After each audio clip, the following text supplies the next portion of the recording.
dark spots.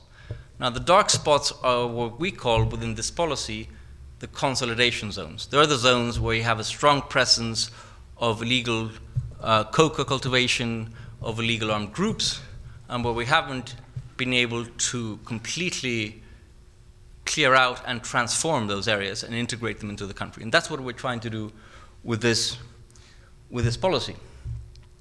Just to show you a few more maps. Those are the maps of where the coca fields are. You won't see them very well over the years, but you find that they coincide with the zones I showed you before. And to be honest, we also had to rethink a little bit how we dealt with the problem of the coca fields. Because at the beginning, especially at the beginning of Plan Colombia and the strong US support, there was the idea that you could just go out and spray those fields and the problem would disappear. And frankly, that was a big mistake. It was a mistake to think in those terms. It was a mistake to think that you could just spray a coca tree and that the problem would disappear, because there was somebody who planted that tree is going to go somewhere else and plant it again. That's a satellite image. It's a little bit difficult to explain, but what it shows is 3 circles. The one in the middle shows as a satellite image of some stable coca fields in the middle.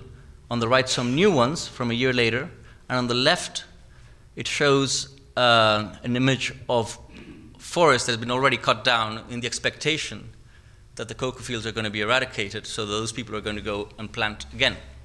So we thought we cannot keep on behaving like the well-known dog chasing its tail. We have to be strategic. We cannot keep on being tactical. We have to have a strategy that actually turns these areas around. And I'll talk more about that in a second. But this is, again, a map of Colombia's road networks. And again, it shows you where the white spots are. They coincide again with these areas, which are this kind of last hold of the coca business and of the illegal armed groups. And surprise, surprise, there are also areas that don't have any communication. Now, when you have areas like that, and if I may go back to the California example, that's why actually linking up is so important. You leave people there at the mercy of whoever is strongest. Whoever has the greatest military strength will control that population because they cannot get out. And lastly, a map of the general problem of development and poverty in rural Colombia. And again, you see that the circles coincide with these areas that we're trying to address with the consolidation policy. So that's the problem. What are we trying to do about it? Well, said very generally, what this policy tries to do is to make good what the Colombian Constitution says, especially Article 2, that every Colombian should be protected in his rights and liberties.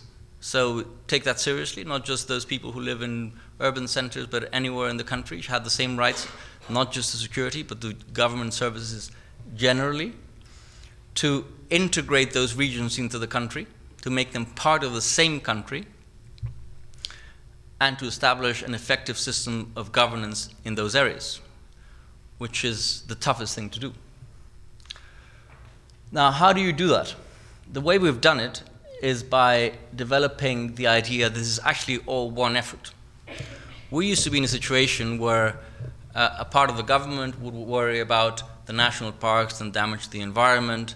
Another part of the government would worry about the coca fields and how to eradicate them.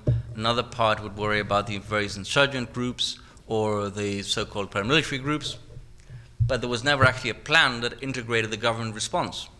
And what we found is that you had to have, that was all one effort. That if you made it all one effort, you would be much more effective. Some of you may be familiar with the discussion that was in this country about 2 or 3 years ago in the case of Afghanistan, whether there should be a so-called counterinsurgency strategy or a counter-narcotics strategy, and how those two match. And our own vision is that you have to do all of those things at the same time, and that it has to be done by the home government. You cannot do it for anybody. And so it has to be one effort. Now, the way you do it is you have to have a vision of your territory, how your country works, and see which of these areas you can integrate into the life of the country and which you can't, because I didn't explain, but in the big maps, the great kind of white bits you saw to the right are mostly forests and Amazon jungle and Great Plains that are very far away from markets. So what you need to do is to first concentrate on those true kind of frontier areas. You have to have, as I said already, a plan. A new thing we did is that you have to have a coordination mechanism that brings all, this is very familiar to the US audience, the idea of interagency, but what we did is, and I'll talk a little bit more about that in a second, bring this interagency not just at the government central level, but to bring it on the ground with teams on the ground in these areas, intervening and trying to turn these areas around. And here's the most important thing of the whole, perhaps to have a sequence, to have a real kind of command and control structure and have a sequence of how you intervene in these areas to turn them around.